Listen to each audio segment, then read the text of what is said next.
John Farkas, welcome. Thanks for having me, Rick. Everybody that doesn't know, this is my buddy John Farkas. He owns a gym in St. Louis called Blue Ocean Fitness. We've been friends for a while, and one thing that you might know about John, other than he was a professional dancer at one point in Vegas, and then after that, he went on to become the one of the best content creators in our industry. So is the dance part true? Were you actually a cage dancer in Vegas? I haven't done that since 2015. Oh, that's right. Retired. That's right. Bad hip. Yeah.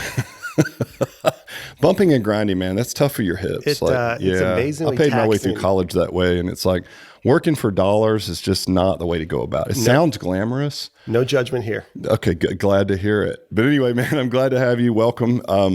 And today we're going to talk about the three most important points, I guess, for making great content, right? Yeah. I think in this day and age, everybody knows video is king, right? So video content or any content really. But one thing it's tough.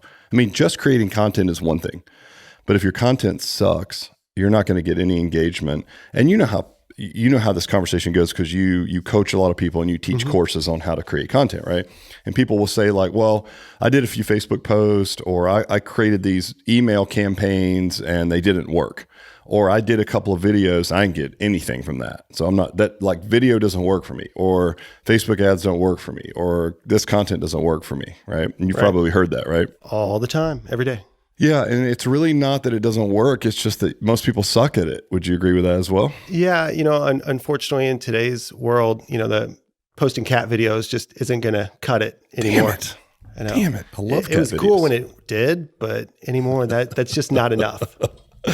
Well, yeah, exactly. And so that's what we're going to cover today is just sort of your lens and to try to keep it simple. Like, what are the things that people do need to know to create relevant video? And then we'll, of course, at the end, you can go check out John's stuff and I'll give you a link to his course and that type of thing. So 3 points. Number one, know your audience. What do you mean by that? So I think this is where you've got to start. And it's a lot of people, and even when I started creating content, this was probably the biggest challenge or hurdle was you sit down to write or to create a video and it's like, what am I going to talk about? What am I going to write about? What am I going to post a video about? And it's if you're starting with a blank canvas, it's really hard to get started sometimes. And the first step is just knowing your audience. And by that, I mean, like, what are their frustrations and fears? What kind of keeps them up at night? What frustrates them or annoys them? And what really just like kind of stresses them out? You think about like, what's their frustrations and fears? It could be, they're afraid of getting hurt in the gym. And that, maybe for one person, it's just, I don't want to, I'm afraid of getting started because I'll get hurt. For someone else, it's, I don't want to go into a gym and be intimidated. For others, it could be a frustration because they feel like they don't have enough time. There's so many different angles that you could take that, but it's really just about, understanding that person and understanding kind of where they're coming from. And by knowing your audience, that allows you to meet them where they're at and craft your message to where it's like, look, I get it. I understand, this is X, Y, and Z. Like that's what's bothering you. And it's like, we can help you through that. And by doing that, knowing your audience it helps you out in every aspect of business. Because the better you know your audience, the better you know in advance when you sit down with someone, what are their objections? You already know. The longer you've done this, you already know what they're going to say. Well, let's talk about that for a minute. So let's dig in. Like, I think you and I share a similar audience. We both run the same business model, which is what we call small group personal training. So up to 6, but it's personal training at the end of the day. That drives the price threshold up, and a higher price point then drives the average age that can afford what we do a little bit older, right? It's not for old people, but just so happens that the price threshold drives an older audience. So knowing that, the things that you touched on, I would agree with, like fear of getting hurt, right? I haven't been to a gym. I'm intimidated. Do I have to lose weight before I go to the gym? Do you see, what I see a lot is that you have trainers who maybe new to the game, or gym owners that are new to the game, and they're producing content that would impress their trainer friends, right? Which is, I have maybe I'm making 90% of my income from people that are 50 years old that want to lose weight. But I've got one MMA fighter in my gym, and all I want to do is show videos of training this super badass, right? Because that makes me feel good about myself as a coach, and it might impress my peers, but that does absolutely zero, doesn't speak to my customer that I want to speak to, which means it does zero for my business. Do you see that as well? Yeah. And I would say it actually makes your situation even worse. And so what I mean by that is, so you mentioned like the MMA fighter. So it's a great example. Everyone, and I remember as a young trainer, like, man, it was awesome training that athlete or the MMA fighter. Like, it's like, man, this person's like so awesome and in just amazing shape. And like it was so much fun to train that person. And therefore it's like, man, look at all the cool stuff they can do and the weighted this and that and all this craziness. Right. And so of course, because it's cool and different, you want to post that online. No one's going to be impressed by posting a video of a woman doing a 1 minute plank. Like, it's boring, move on. Right. So I think a lot of people tend to post kind of the outliers, or I see a lot of gym owners that they'll post like they find the most one or two in shape people in the gym, the total anomalies. Like I said, they're the 1% as far as like just being like ripped and jacked. And you walk in most gyms that we know, like that's hopefully none of my clients are listening, but like that's just not the normal. That's not what you. That's not how they start. Right? Yeah. How about that? They end up there guaranteed in 12 weeks. Right. In 12 weeks or money back, but they don't start there. Right. Well, and I get that. You're right, because we've seen just from something that is measurable, right, which is a creative for like Facebook content for an ad.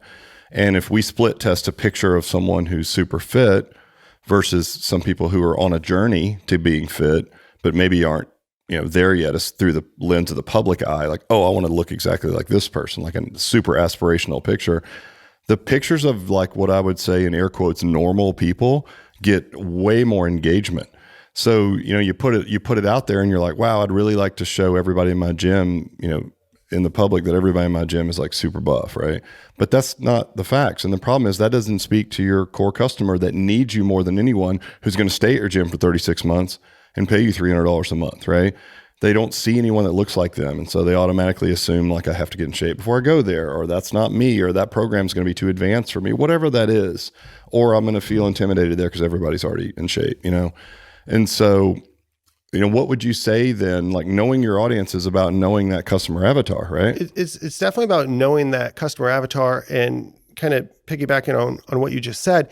If you think about some of the objections you get, how many, I know in our gym, I can't even count how many people over the years that have been like, oh, I'm going to start as soon as I lose 10 pounds right. or as soon as I get in shape.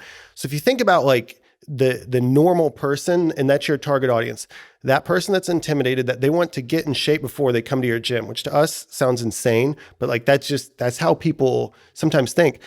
And then if you think about posting your most in shape clients online, is that going to help or hurt that stereotype or that cause? And of course, it's only going to make it worse. Whereas if you're posting, your normal average client, I think people that see that on social media and on your website are going to be like, oh man, those people look just like me. Or maybe they're just one step or two steps ahead of my journey, like that. This is a place for people like me. Right. Yeah. And I think you're going to attract as we know, most of the population doesn't work out. I would much rather try to speak to that audience than compete against all these other existing gyms where we're all competing for the most in shape 5% of the population. That to me, that just doesn't make sense. Yeah, you're just fishing in a much smaller pond. And you're right, 80% of the population doesn't work out at all. And so if you can get someone to move, it's kind of why we opened our business, right? Yes, we want to make money, but we also want to help people. Mm-hmm. So to get people to get off the couch and come to your brand is what that's all about. And if you can do that, you have a customer then who feels at home in a place that they didn't think that they could in the past. And so you're going to have a customer for life, essentially, and you are going to be able to change their lives, right? For sure. So it's knowing your audience. And in our case, it's going to be, just based on price threshold, maybe a hair older, not necessarily the buffest person in the world, because that's not the audience that we're trying to get to, even though we have those, both of us in our gym. Sure. A lot of that depends on where they start and certainly our programming and whatnot will get them there. But at the same time, it's like, most people aren't starting their journey there. So we don't want to speak to the 25-year-old fit girl that like every other boot camp brand in town wants, right? Absolutely. So next we have know their pain points. And so this audience that we defined just now, what are the common pain points that you would speak to with content? So when we think about pain points, we're going to start with more of thinking about emotion. And because I think that's what one of my favorite quotes by Simon Sinek is, there's two ways to inspire people to move or to change. One is to manipulate them, and two is to motivate them. And when we think about motivating someone, I mean, that comes from an emotional level, right? And so when we're talking about like knowing what they want, we want to think about emotion, because that's what this is all about. And that's what's going to cause someone that's sitting on the couch, that 80% of the people that don't work out, that's what's going to get them to be like, oh man, you know what? I think this place can help me. Like that's what our goal is in creating good content, to reach those people that we can then get into our gym and make an impact on their life.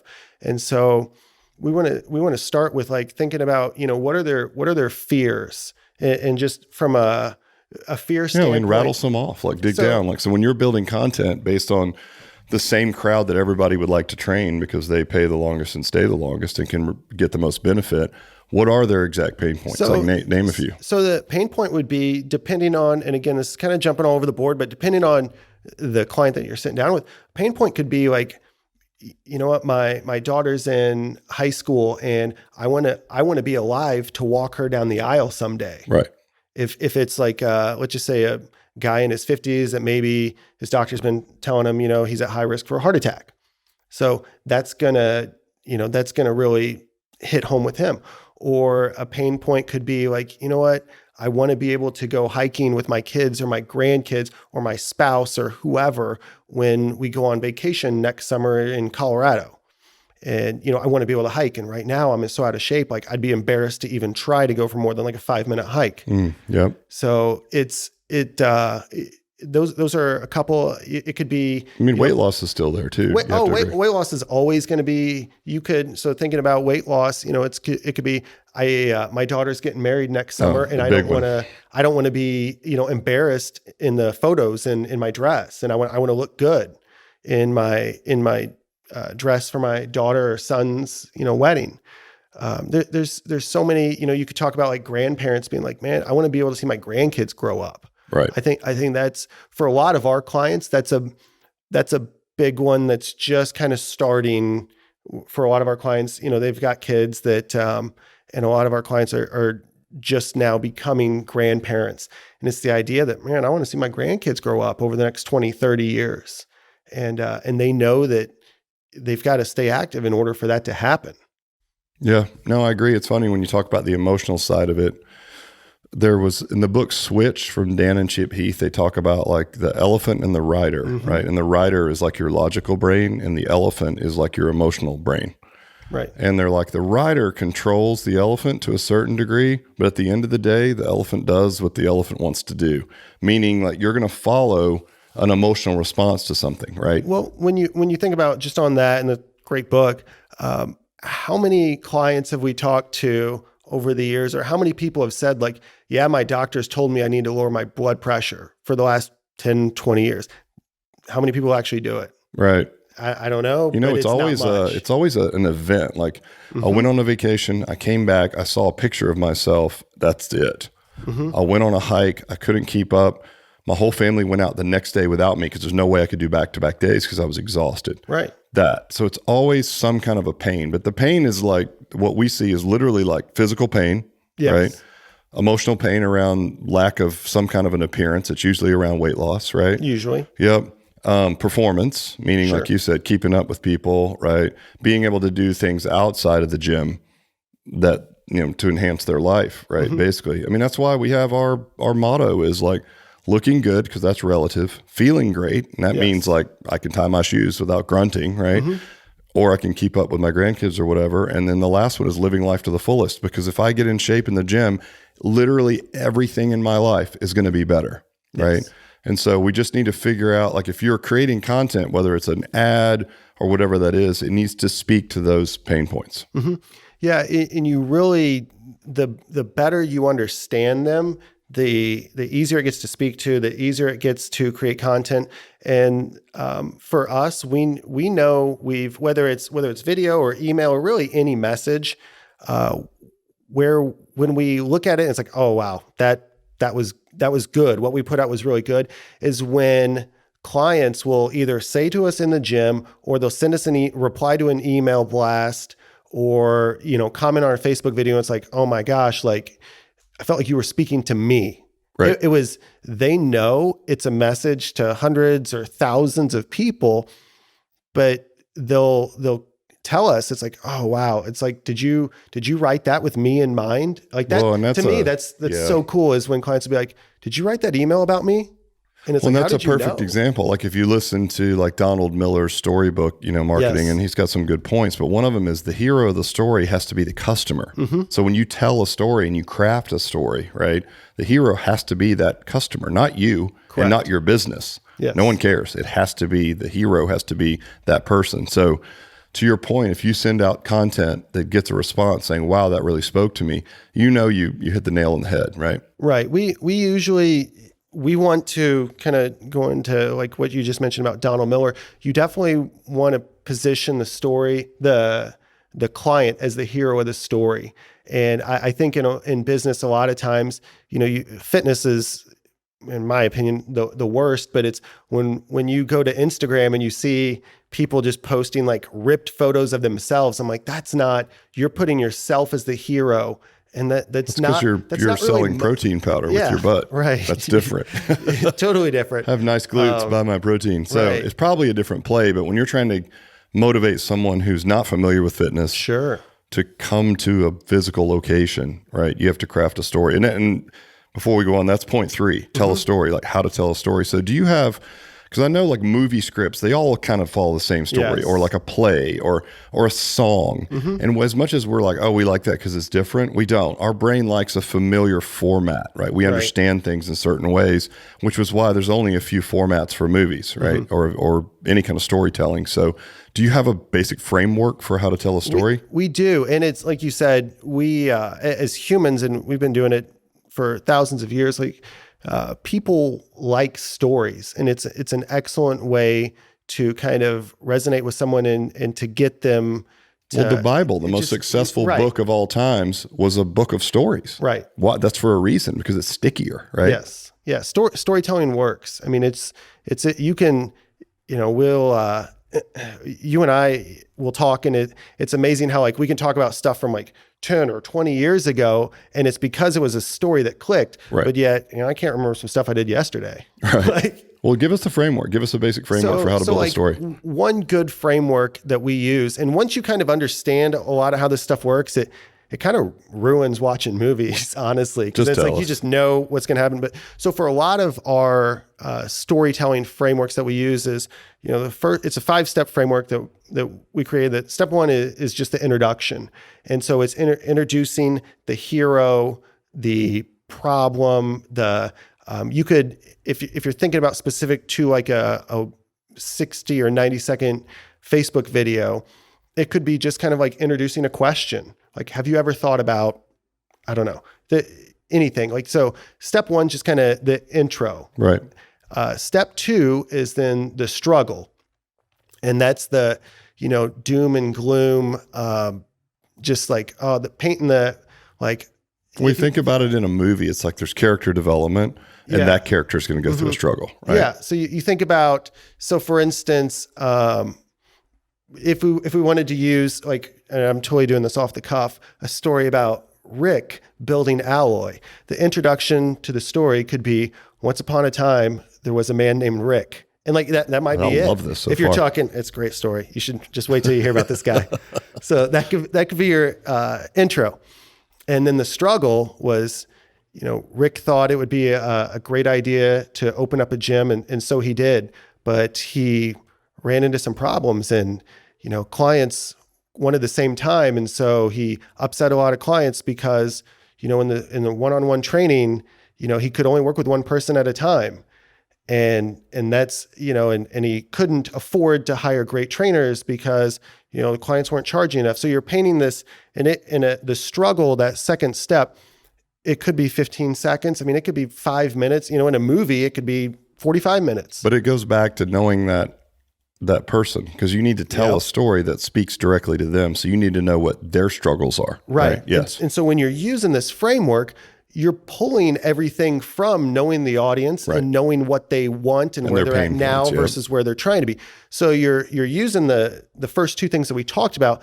You're basically plugging that into your story. Got it. And then the third step of this story would be the turn or the transition. And that's that. And it could be a split where the music second. Goes from like sad to like a little bit more upbeat. It picks up. Yes. Yeah. Yeah. That's I've seen Rocky. I get it. That's that Rocky moment. So, in Rick's story, the turn could be until one day his trainer didn't show up and he had to train 2 people at once. And dun, dun, dun, dun, dun. And the clients loved it. What? And then Rick had this light bulb moment. Right. That maybe I could train more than one person at once. This guy sounds really dumb, actually. Crazy. He should have figured that out on his own. You would have thought. But all right, so turn in step 3. Step 3 is turn. And then step 4 is the payoff.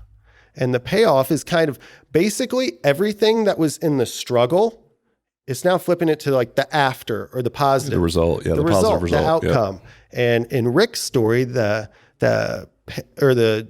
payoff is now all of a sudden Rick's training multiple people at once and all the clients love it because they can come in at the times that they want and he can afford all these rock star trainers because he has all these clients. And so basically it's everything that was negative in the struggle. You're essentially doing, for the most part, the opposite in the payoff. And it's a before and after. Right. And it's kind of painting that transformation. So step 4 is the payoff and just kind of like that after, and it's painting that like feel good story. And then step 5 is the takeaway or the call to action. And that could happen in a couple different formats. So if we're talking in Rick's story, it could be after the payoff of like, he learned all this and all of a sudden now he's growing this successful business that's called Alloy. The call to action or the payoff could be like, you know what, and you can have a successful business like Rick. Click below to find out more. Right. And that's the call to action. It could be a lot of times in like the emails that we'll create, the takeaway could just be something as simple. It could just be like, the think about the lesson or the moral of the story where it's just like, and because, Sally was able to overcome all these challenges and lose 20 pounds, like, even though she wanted to give up, like you've got to keep going and you have to keep going if you want to be successful. Like that could be the takeaway. It's just the idea of like, never quit or never give up. The call to action or takeaway could be like at the end of a social media video where it's just like, if you know someone that could like you think about telling like an emotional feel good story about not quitting or not giving up.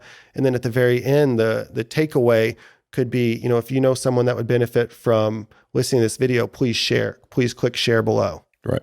And that would be like even an organic video, right? And that's one of the ways that we've had the most success is by doing that. It's like, if you know someone that would benefit from hearing this message, please share. It's funny when I hear all this, it's like, if you told me this, I'd be like, yeah, I got it. But this is like fat loss. It's like a lot of everything in business that you and I talk about. It's simple, but it's not easy. So simple. And you've got to do it well, right? Like all these steps have to be done and they have to be done well. Because if you suck on camera or you can't do a voiceover and obviously you could do a whole nother, podcast on how to produce a video and the tools used and everything like that. But that's more tactical. So this gives us a good framework. If I was somebody who needed more information on how to make good content, emails, videos, or whatever, you run a course on that. How would I get a hold of that info? Best way to we do a lot of custom build outs, or we really want to get to know people to see like, all right, what's the best solution for you? So just emailing us so that we can have a conversation and kind of point you in the right direction, whether it's a course or whether it's like doing something, working on a project together, or whether it's something that we kind of take on full.